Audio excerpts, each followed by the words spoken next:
Hello everybody, and today in this video we'll take a look at this Brother LC103 magenta cartridge.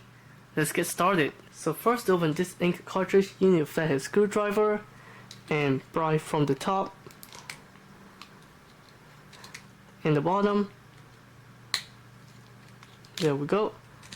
And as you can see, in this part we have nothing to connect except for this contact right here, which has 3 pins and chip on board. So there's no parts number on this, so I can identify it.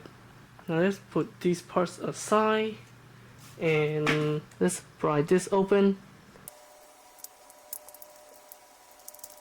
And there we go. It's super easy to pry open. And as you can see, this whole part is all ink. In this part we have a spring and a hole. In this part we have a spring and a hole too, probably for the ink to come out. And we have this black lever here, and that's it. Thanks for watching.